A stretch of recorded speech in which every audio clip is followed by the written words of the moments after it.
Hello अंशल lovers, welcome back to my channel. 2 दिन के इंतज़ार के बाद मैं फाइनली एम्बर्स पोर्ट्रेट का नेक्स्ट पार्ट लेकर आ गई हूँ। लास्ट पार्ट में हमने देखा था वुयिंग वांगजी से पूछता है, लंजा मैं तुमसे एक सिली क्वेश्चन पूछने वाला हूँ, लेकिन क्या तुम 15 साल पहले फॉरबिडन सिटी से बाहर आए थे और एक बच्चे से मिले थे जिसका नाम था। इससे पहले कि वुयिंग कुछ कहता, वांगजी खुद ही कह देता है उसका नाम आइंग था। ये सुनकर वुयिंग कहता है, इसका मतलब तुम मुझे पहले से जानते थे जॉनगगा। जैसे ही वुयिंग ये बात कहता है, वांगजी तुरंत उसे बेड पर फोर्स करता है, उसके दोनों हाथों को रफली बांध देता है। वुयिंग की रोब्स भी अब पूरी तरीके से उसकी बॉडी से हट चुकी थी, जिससे अब उसकी और भी ज़्यादा बॉडी रिवील हो रही थी। वुयिंग बस सरप्राइज्ड आंखों से ही वांगजी को देख रहा था। वो उससे कहता है, लंजा माई गुड गगा, योर मैजेस्टी, आपका डेली एक स्ट्रिक्ट शेड्यूल होता है जो आपको फॉलो करना है। मैं आपको ज़्यादा देर तक अपने साथ बेड में नहीं रख पाऊँगा। वांगजी उसकी बात से अग्री करते हुए कहता है, हाँ मेरे शेड्यूल में अब एक्सरसाइज करना है और मैं वुयिंग के साथ एक्सरसाइज करूँगा। वांगजी ये कहते ही अपने ईगर हैंड्स और हंग्री माउथ से वुयिंग की बॉडी को एक्सप्लोर करने लगता है। उसे किस करता है, कभी नेक पर तो कभी उसके कॉलर बोन को बाइट करता है। वुयिंग उससे कहता है, योर मैजेस्टी ये प्लेस सेंसिटिव है, प्लीज़ अपने वुयिंग के साथ थोड़ा केयरफुल रहिए ना। वांगजी तुरंत अपने सर्वेंट्स को ऑर्डर देता है उन दोनों के लिए बाथ रेडी करने का। वो अपने वुयिंग को गोद में उठाता है और उसे बाथ टब में लेकर जाता है। बाथ टब लेते वक्त वुयिंग वांगजी के गोद में बैठा हुआ था और उसके बालों से खेल रहा था। उन दोनों को बाथ टब में बहुत टाइम लग गया था, क्योंकि वो एक दूसरे को किस करना और इधर उधर टच करना रोक ही नहीं पा रहे थे। उन्हें काफ़ी सारी बातें करनी थी, लेकिन अभी उन्हें ये टाइम बातें करने का नहीं लग रहा था। जब दोनों बाथ टब से बाहर आते हैं तो वांगजी वुयिंग के बालों को कॉम्ब करता है और उसकी एक पोनी टेल बनाता है। वुयिंग मिरर में अपना ये रिफ्लेक्शन देखकर वांगजी से कहता है, लंजा क्या तुम डेली मेरे बालों को बनाया करोगे। वांगजी तुरंत उससे हाँ कर देता है। वुयिंग कहता है, लंजा एवरीडे मीन्स एवरीडे, क्या तुम श्योर हो। वांगजी फिर कहता है, हाँ प्रॉमिस एवरीडे। अब लान सुजुई के ब्रेकफास्ट का टाइम हो गया था, तब जाकर वो दोनों एक दूसरे से अलग होते हैं। जब दरवाज़ा खुलता है तो लान सुजुई के साथ लान चुचैन भी वहाँ था। लान चुचैन के फेस से ऐसा लग रहा था जैसे वो अपनी हंसी को कंट्रोल कर रहा हो। वो वांगजी से कहता है, गुड मॉर्निंग वांगजी। मैं समझ गया था कि कोई ना कोई तो बात है, इसीलिए वांगजी आज सुबह ग्राउंड पर ट्रेनिंग के लिए नहीं आया। वांगजी अपना सिर झुकाते हुए माफ़ी मांगता है। तभी लान चचैन मुस्कुराते हुए कहता है, कोई बात नहीं, लगता है तुमने अपनी एक्सरसाइज ऑलरेडी कंप्लीट कर ली है। ये सुनकर वांगजी के ईयर्स बहुत ही पिंक हो गए थे और वुयिंग अपनी हंसी को रोक रहा था। अब स्प्रिंग का समय था। जिन जुशन और जियांग यानली की वेडिंग नज़दीक आ रही थी। अब वुयिंग हफ्ते में 2 बार पैलेस विजिट किया करता था। सुजी को पढ़ाया करता था। वांगजी उन्हें ज्वाइन करता था जब भी उसके पास फ्री टाइम होता था। जब सुजुई की नज़र उन दोनों पर नहीं होती थी तो दोनों एक दूसरे को टच किया करते थे, तो कभी किस किया करते थे। कभी कभी वुयिंग उनके साथ ही डिनर किया करता था। वांगजी के डाइनिंग रूम में अब हमेशा 3 चेयर हुआ करती थी और उसके बाद वांगजी हमेशा उसे रात को रोकने के लिए कह देता था। उससे बहाना बनाता, वुयिंग अब बहुत अंधेरा हो चुका है, मैं तुम्हें नहीं जाने दूंगा। जांग क्लैन में ज़्यादा किसी को इस बात से प्रॉब्लम नहीं थी, क्योंकि वो लोग वेडिंग प्रिपरेशंस में बिजी थे। यानली को हमेशा वुयिंग की चिंता रहती थी, तो वुयिंग उसे बता देता था कि वो हरसांग के साथ रुक रहा है। उसे बुरा लगता था अपनी जीजे से झूठ बोलकर, लेकिन वांगजी के साथ अपने रिलेशनशिप को अभी वो कुछ समय के लिए और सीक्रेट रखना चाहता था। वांगजी अक्सर उसे गिफ्ट्स दिया करता था, जो वुयिंग को बहुत ट्रबलसम लगता था, क्योंकि वुयिंग को ये तो पता था किस कैसे करना है, लेकिन गिफ्ट्स को कैसे एक्सेप्ट करना है ये उसे नहीं आता था। एक रात जब दोनों साथ में थे तो वुयिंग अपने रोब्स की स्लीव्स को पकड़ते हुए कहता है, लंजा ये रोब्स तुम्हारे तो नहीं हैं, क्योंकि इस बार वांगजी ने उसे रेड कलर के रोब्स दिए थे। वांगजी उससे कहता है, हाँ ये तुम्हारे हैं। वुयिंग उससे कहता है, थैंक्स लंजा, लेकिन तुम्हें ये सब करने की ज़रूरत नहीं थी। रात को जब भी वुयिंग वांगजी के साथ होता था तो वो अपने कपड़ों को नहीं पहनता था, वो उन्हीं कपड़ों को पहनता था जो वांगजी उसे दिया करता था। वांगजी उससे कहता है, मैंने ये तुम्हारे लिए लिए हैं। वो यिंग सोचने लगता है इतना परफेक्ट पर्सन मेरा कैसे हो सकता है। और वो हंसते हुए वांगजी से कहता है लंजा, लेकिन किस ओकेज़न के लिए? क्योंकि यानली की वेडिंग नज़दीक आ रही थी तो वेइंग के दिमाग में वेडिंग ही चलती रहती थी और उसे लग रहा था रेड रोब्स तो वेडिंग के लिए ही दिए जाते हैं। वेडिंग का नाम आते ही वेइंग को शाय फील हो रहा था और ये रेड रोब्स उसको एकदम परफेक्टली फिट भी हुए थे। वांगजी उसे वेस्ट से पकड़ते हुए अपनी तरफ खींचते हुए कहता है, कोई ओकेजन नहीं, बस ऐसे ही मैं लेना चाहता था। वेइंग उसके नेक में अपना फेस छुपा लेता है और उससे कहता है, लंजा तुम्हें ऐसा नहीं करना चाहिए वरना मैं बहुत बिगड़ जाऊंगा।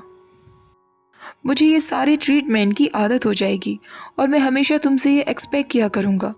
क्या तुम रिस्पॉन्सिबिलिटी लेने के लिए तैयार हो? वांगजी तुरंत हाँ कर देता है और उसके रेड रोब्स में अपना हाथ अंदर डालते हुए कहता है, रेड कलर तुम्हें सूट करता है वेइंग। वेइंग रिवेंज में उसके कॉलर बोन पर बाइट कर लेता है और उससे कहता है, लंजा तो तुम मेरे साथ डर्टी ट्रिक्स खेल रहे हो। वांगजी उसका कोई रिस्पॉन्स नहीं देता, उसे गोद में उठाकर बेड पर ले आता है। वेइंग को ऐसा फील हो रहा था जैसे उसकी वेडिंग नाइट है और ना चाहते हुए भी वो बुरी तरह ब्लश करने लगा था। वैसे तो वो दोनों साथ में कई बार एक दूसरे के साथ समय बिता चुके हैं, साथ में सो चुके हैं, लेकिन अभी भी वो दोनों वर्जिन्स थे। कई बार तो ऐसा हुआ करता था कि वेइंग अपनी सारी शेमलेसनेस छोड़कर खुद वांगजी से कहा करता था उसके साथ सब कुछ करने के लिए, लेकिन वांगजी ना में अपना सिर हिला देता और एक किस से उसे शांत कर देता। वेइंग हमेशा ये सोचता रहता कि लंजा किस बात का वेट कर रहा है, जिस वजह से उसे थोड़ी सी सेक्सुअल फ्रस्ट्रेशन होती थी। और वेइंग ने फिर से अपने लिए वो एरोटिक पिक्स बनाना शुरू कर दिया था, लेकिन इस बार अपने खुद के यूज़ के लिए। वो खुद से कहता कि अपने लवर को लेकर फैंटेसीज रखना कोई गलत बात थोड़ी ना है। वांगजी वेइंग को बेड पर लिटाता है और उसे बहुत देर तक ऐसे ही देखता रहता है। उसके बाद दोनों एक दूसरे को एक पैशनेट किस करते हैं। हीट ऑफ द मोमेंट में वांगजी ने वेइंग की लिप्स को बाइट करना शुरू कर दिया था और वांगजी वेइंग से बिल्कुल ऐसे चिपक गया था जैसे वो वांगजी को परमिशन दे रहा हो उसके साथ कुछ भी करने की। अब वांगजी वेइंग से अलग हो गया था, लेकिन वेइंग के लिए ये काफ़ी नहीं था। वो नेकेड होना चाहता था वांगजी के साथ। वो वांगजी के हाथों को अपनी सेंसिटिव स्किन पर फील करना चाहता था। वो खुद ही अपने कपड़े निकालने की कोशिश करता है, लेकिन वांगजी उसे रोक देता है और उसे मना कर देता है। वो फिर से उसे कपड़ों के ऊपर से ही किस करने लगता है और अपने हाथ फैलाने लगता है। वेइंग उसे कहता है, लंजा अगर तुमने मुझे कपड़े नहीं उतारने दिए तो तुम्हारा दिया हुआ ये गिफ्ट खराब हो जाएगा। वांगजी उसकी बातों पर बिना कोई ध्यान दिए हुए कहता है, कोई बात नहीं। वांगजी वेइंग को मर्सीलेसली टीज करना बंद नहीं करता। वेइंग उससे कहता है, गागा तुम्हें हो क्या गया है? यूजुअली तुम अपने वेइंग को नेकेड करने में इतना टाइम नहीं लगाते। फ्रस्ट्रेशन में वेइंग वांगजी के बैग पर स्क्रैच मार्क्स बना देता है। वांगजी उसके कान में जाकर कहता है, रेड तुम्हारे ऊपर बहुत अच्छा लगता है वेइंग। और उस रात सच में वांगजी का दिया हुआ वो गिफ्ट वेइंग ने पूरी तरीके से खराब कर दिया था। वांगजी वेइंग के डिसीजन को रिस्पेक्ट करता था। वेइंग उन दोनों की रिलेशनशिप को सीक्रेट रखना चाहता था। वांगजी इसके लिए तैयार था। वो हफ्ते में 2 दिन उसके आने पर ही सेटिस्फाइड था, लेकिन वो वेइंग का और भी ज़्यादा टाइम और उसकी फ्रीडम चाहता था। वो सुबह उठते ही वेइंग की उस लोटस ब्लॉसम्स वाली सेंट को फील करना चाहता था। ट्रेनिंग से वापस आने के बाद वेइंग के अडोरेबल स्लीपी फेस को देखना चाहता था। उसे नहाने में मदद करना चाहता था, उसे कपड़े पहनाना चाहता था और उसके साथ ब्रेकफास्ट करना चाहता था।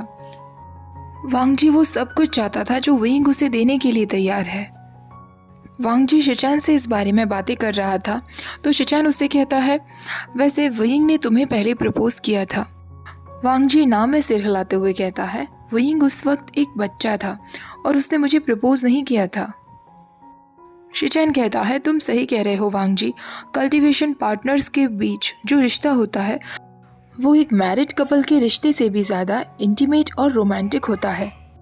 हमारी पोजीशन में जो लोग होते हैं कभी कभी तो वो उन लोगों को पसंद तक नहीं करते जिनसे वो शादी कर लेते हैं। वांगजी उससे कहता है, ब्रदर वेइंग मेरे जैसे इंसान के साथ कभी बनना नहीं चाहेगा। शिचैन उससे कहता है, वांगजी क्या तुमने कभी खुद उनसे ये बात पूछी है? वांग जी ना में सिर हिला देता है तो शिचैन कहता है तुम्हें उनसे पूछना चाहिए कि वो क्या चाहते हैं, वरना तुम इस बात पर इतना श्योर कैसे हो सकते हो कि वो तुमसे शादी नहीं करना चाहेंगे। वांग जी को नहीं समझ आ रहा था कि वो इस बारे में वुयिंग से कैसे बात करे।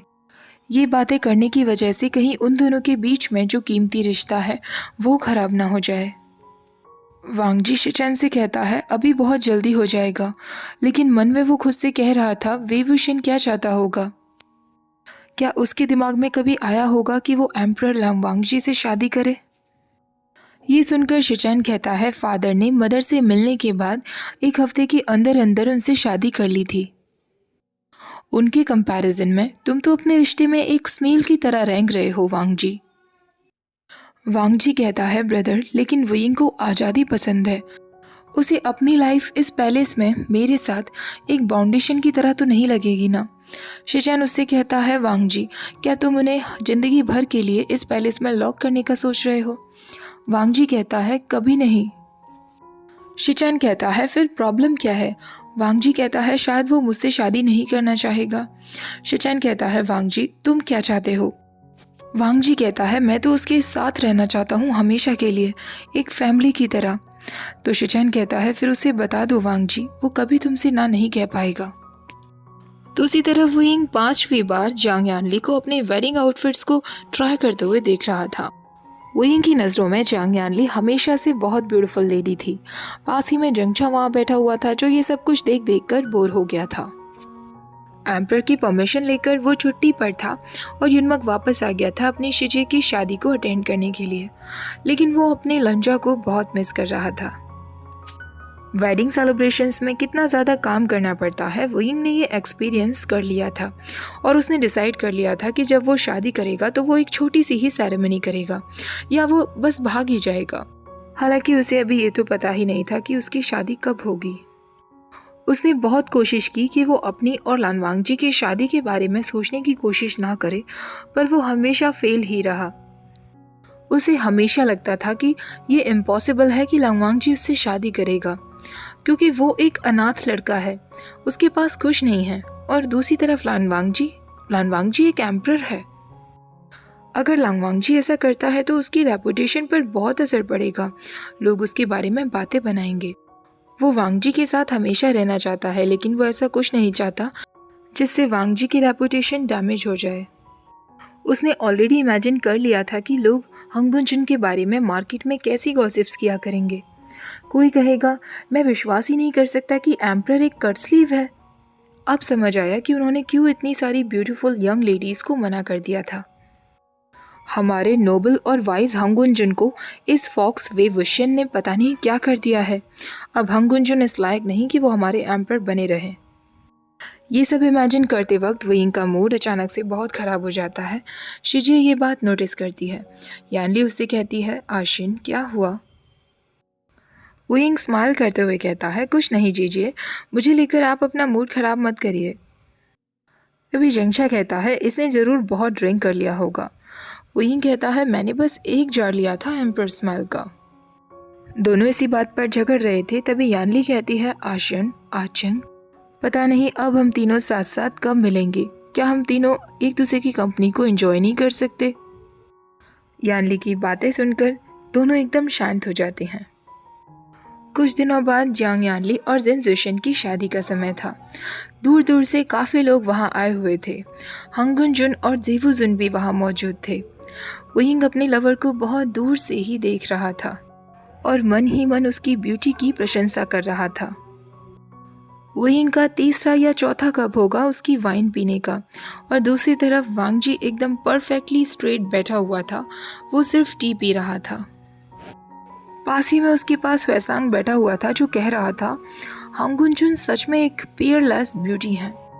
वुयिंग मुस्कुराते हुए हाँ में अपना सिर हिला देता है। वैसांग कहता है वे ब्रदर, मैंने आपसे कभी पूछा नहीं, लेकिन जब आप हिज मैजेस्टी से मिले थे उसके बाद क्या हुआ, जो आपको चाहिए था वो आपको मिल गया। वुयिंग को सारी बातें याद आती हैं जब महीनों पहले वो वांग जी के ऑफिस गया था, तब उसके दिमाग में कुछ और ही था और आज वो दोनों सीक्रेट रिलेशनशिप में हैं। वो वैसांग से कहता है सब कुछ तो नहीं मिला। उसकी नज़र वांग जी की तरफ जाती है और वो मन में सोच रहा था क्या सही समय आने पर तुम मेरी रिस्पॉन्सिबिलिटी लोगे लंजा? उसके मन की बात तो जैसे वांगजी ने सुन ली थी, क्योंकि वांगजी तुरंत उसकी तरफ अपना सिर घुमाता है। उन दोनों की आंखें मिलती हैं और वयिंग उसकी तरफ मुस्कुराता है। वांगजी अचानक से सरप्राइज्ड हो जाता है और उसके ईयर्स फ्लश पिंक हो जाते हैं। वयिंग ये देखकर सोचता है लंजा कितना एडोरेबल है। वो अभी पार्टी में सबको भूलकर वांगजी को किस करना चाहता था।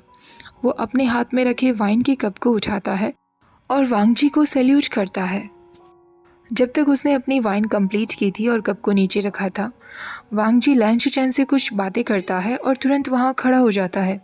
सारे गेस्ट की अटेंशन उसकी तरफ जाती है। वांगजी जिन बैंक्वेट हॉल से बाहर निकल गया था, वयिंग उसकी तरफ ही देख रहा था और वो भी ह्वेसांग से कुछ एक्सक्यूजेस बनाकर वहाँ से बाहर निकल जाता है। थोड़ी देर बाद ही उसे वांगजी मिल जाता है। वांगजी वाइट पियोनी फ्लावर्स की तरफ देख रहा था। वो इतना एलिगेंस और ब्यूटीफुल लग रहा था। वयिंग सोचने लगता है क्या उसे इस परफेक्ट सीन को ख़राब करना चाहिए। तभी वांगजी को वयिंग के होने का पता चल जाता है और वो उसकी तरफ मुड़कर देखता है। वयिंग तुरंत जाकर उसके गले लग जाता है और उससे कहता है, गगा, मैंने तुम्हें बहुत मिस किया। तुमने भी मुझे मिस किया ना हंगुंजुन? वांगजी रिप्लाई में सिर्फ कहता है और मुस्कुराने लगता है। वयिंग उससे कहता है, शायद मुझे अब हफ्ते में 3 बार आना चाहिए। वांगजी तुरंत उसे मना कर देता है। वयिंग को थोड़ा सा हार्ट ब्रेक फील होता है और वो नर्वसली मुस्कुराते हुए कहता है, लंजा, तुमने सोचा भी नहीं और तुरंत मुझे मना कर दिया। उसे थोड़ा सा एम्बैरेसिंग भी फील हो रहा था। वांगजी उससे कहता है, 3 दिन नहीं, एवरीडे, तुम हर दिन मेरे साथ रहोगे। वयिंग उससे कहता है, एवरीडे? वांगजी कहता है, हाँ, जिंगशी अब वयिंग का घर होगा। यूएनआर अब वयिंग का बेटा होगा। वयिंग अब गहरी सांस लेते हुए उससे पूछता है, और तुम लंजा, तुम वयिंग के कौन होंगे? वांगजी तुरंत उसे जवाब देता है, हस्बैंड। अगर वयिंग चाहे तो मैं उसका हस्बैंड बनना चाहता हूँ। वयिंग एक सेकंड के लिए शॉक्ड रह गया था। वांगजी को डर लग रहा था कि शायद वयिंग उसे रिजेक्ट कर देगा। वांगजी उसका नाम लेता है, वयिंग। वयिंग की आंखों में आंसू आने लगे थे और वो वांगजी को टाइटली पकड़ते हुए कहता है, ऑफ कोर्स सिली गगा, मैं तुमसे शादी करूंगा। ये सुनते ही वांगजी तुरंत उसे हंग्रीली किस कर लेता है। वयिंग उससे कहता है, लर्नर गगा, क्या तुम मुझे चाहते हो? वांगजी उससे कहता है, हाँ, और फिर से उसे किस करता है। वयिंग कहता है, लेकिन तुमने अभी तक मेरे साथ कुछ नहीं किया है। वांगजी तुरंत रुक जाता है, वयिंग की तरफ देखता है और उससे कहता है, यहाँ नहीं, जिंगशी में। वयिंग कहता है, लेकिन जिंगशी तो बहुत दूर है। वयिंग वांगजी को अपने साथ लोटस को वापस ले आता है, जो क्लाउड रिसेस से ज़्यादा पास में था। ओके गाइस, आज का पार्ट मैं यही ख़त्म करती हूँ। आज का पार्ट भी आई होप आपको पसंद आया होगा। एंड वे ऑफ कपल का भी एक लास्ट चैप्टर रह गया है जो मैं जल्दी आपके साथ शेयर कर दूँगी। वीडियो पसंद आया हो तो प्लीज़ लाइक, शेयर और चैनल को सब्सक्राइब करना मत भूलिएगा। Thank you for watching. Bye bye.